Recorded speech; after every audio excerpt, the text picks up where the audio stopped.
We are in the heart of the sugaring season, and Vermont maple producers will set another record this year for the most syrup produced in the U.S. But could sugar makers tap more sap from Vermont maples? UVM Extension is working with forestry professionals to find out how to get more landowners in on this sweet time of year. Good afternoon and welcome to Across the Fence. I'm Keith Silva. 20 years ago, the USDA reported that Vermont maple producers had installed 2.12 million taps. In 2022, that number increased over 200% to 6.65 million. And it's likely the number of taps will continue to steadily increase for the foreseeable future.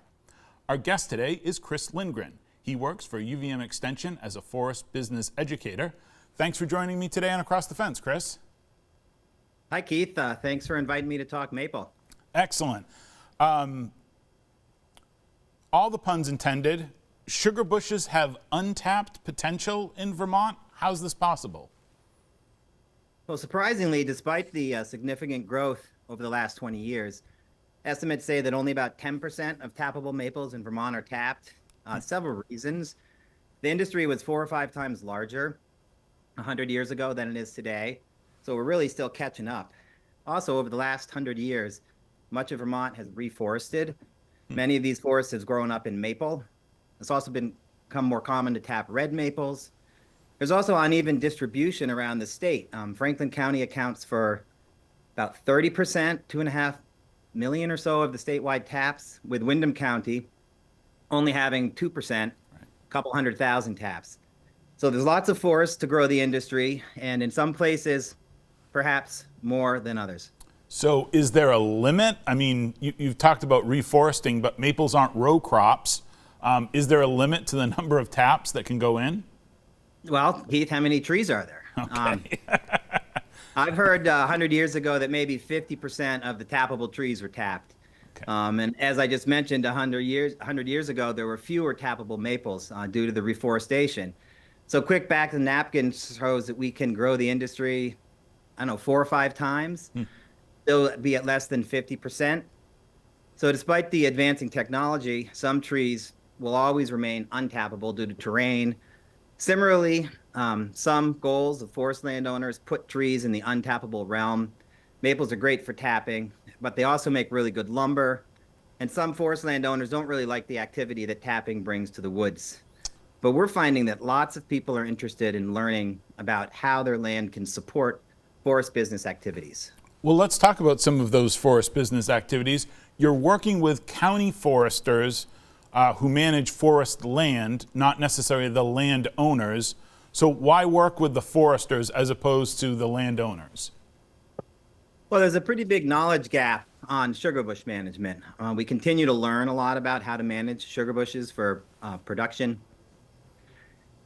And a limited number of foresters know how to do this management. Our research shows that many operations can process 30% or more sap with little investment in new systems.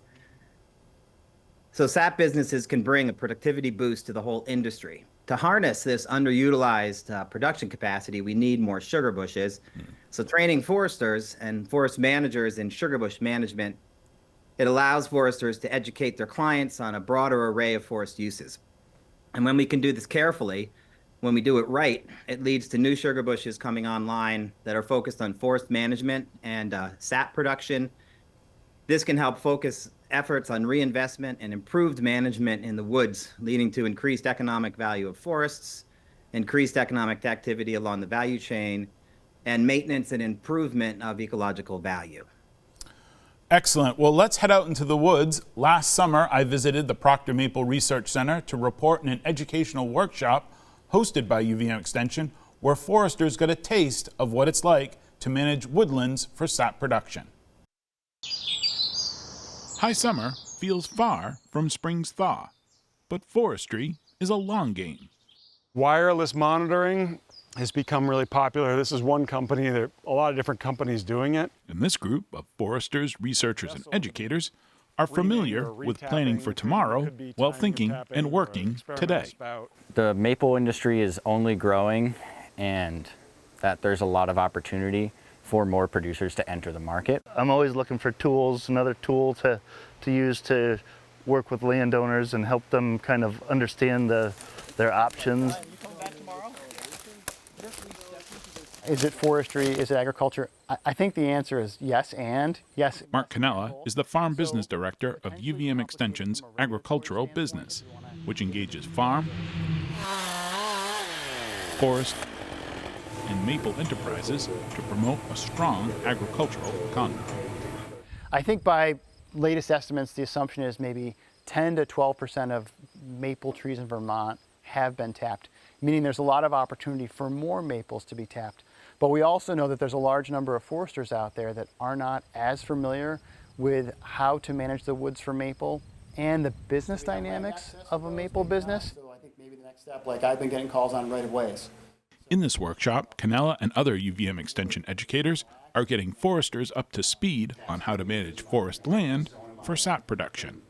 UVM Extension has done some great work in developing a program that helps landowners and foresters understand the business of harvesting sap, not necessarily a whole sugaring business where there's the processing part is not in this analysis, but what it may cost, what to go from being a landowner to a landowner that can harvest, collect, and sell sap. That's one of the biggest costs per gallon of sap. The initial financial analysis Canella and his colleagues have completed shows this venture has the potential to be successful. But infrastructure costs like building roads and running power lines could cut into the bottom line. Is this a good investment? Yeah, I think it's definitely a good venture, and knowing the business model and the strategy that's going to work best for you is the important part.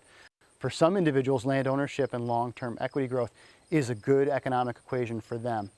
For others, the idea of renting property and maybe having a lower investment business model is going to be the equation that works for them. With tubing, it has set a bit of a floor under production, but it doesn't. Brian Kerman works for Red Start Natural Resource Management in Bradford. This workshop is sure to pay dividends for his clients, regardless of their investment. We have a lot of interaction with landowners. Many of them are interested in maple sugaring, but don't really have the know-how, the education to implement that.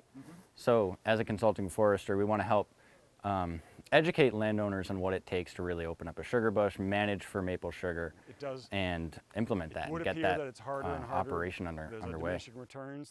Sam Chinesky is the Windham County forester. For him, this opportunity hews close to why he became a forester in the first place. Our job as foresters is to inform the landowner of all the different benefits and positive aspects of a forest, one potentially being sap production from sugar and red maple trees. But from my perspective, it's about keeping the forest. It gets you out in the woods a lot. People tend to have a really strong connection to the land that they're managing. So a lot of these producers are fourth, fifth generation Vermonters who have had this land in their family for generations and really want to keep the tradition of managing for maple alive and sharing that with future generations. Be it sap or syrup, a sugar bush is a renewable resource that, when managed well, can provide for generations to come. That goes for the forests and the foresters. In a smaller footprint. If you're just joining us, we're talking about how UVM Extension's Forest Business Program is educating foresters about managing woodlands for sap production. I'm talking with Chris Lindgren, UVM Extension Forest Business Educator. Chris, what's happened since you held this workshop? Oh, a lot has happened since August. We've had several assessments where we've brought foresters from that workshop into the woods on site to work with prospective sap business owners and other folks who are interested in leasing their land for sap production. Right now we have about 15 forest and financial analyses we've completed. We have about 30 people in the pipeline, and we continue to recruit. So I know that you business types don't like questions like this, but it's my job to ask, which is, how profitable is this? Have you figured out the numbers yet where someone can make X amount of dollars, and is there a way to sort of quantify that? Well, as in business, usually results vary. Some businesses experience losses. Some can show profit margins in the low teens, which is respectable. You can see Maple Manager for business profiles. You can also use the tools there to develop business models. What all these higher performing businesses have in common is a combination of above average sugar bush resource and above average management skill in operations and business. So we focus on improving business management skills and selecting a good sugar bush. The SAP Business Promotion Project is here to assist in assessing resource potential. How many maple trees do you have on your land? How easy is it going to be to gather that sap? What kind of time and money are you going to need to put into the business? Who can I sell my sap to? We do a course analysis, a couple of meetings working one-on-one. We leave a report on resources and referrals for next steps. And this really helps to set expectations, particularly around production, necessary investments, and projected financial returns. And it also kind of identifies and pinpoints areas to work on to strengthen our results. So I know that, this time of year, roads are pretty muddy. Have you worked with any municipalities to talk about getting that sap out of the woods, big heavy trucks to take it out? Are you working with those folks as well? No, we're not really working with towns. Sugar makers, towns, they've been contending with mud season roads for a long time. And they're going to have to continue to contend with however, many of the potential sugar bushes that we've been looking at and assessing, they're located off of pavement. And an important part of this assessment process is that we look at accessibility to the sap pickup location as well as accessibility within the sugar bush. Chris, what's the next step in the process? We've got about 30 seconds. SAP Business Promotion, UVM, is a good search term. You can go to maplemanager.org for business management information and more info on the economic and the environmental benefits of a SAP business. Well, Chris, thank you very much. I appreciate talking with you today. That wraps up our program for today. From the crew behind the scenes at WCAX, thank you for making this program possible. And as always, thank you for stopping by Across the Fence.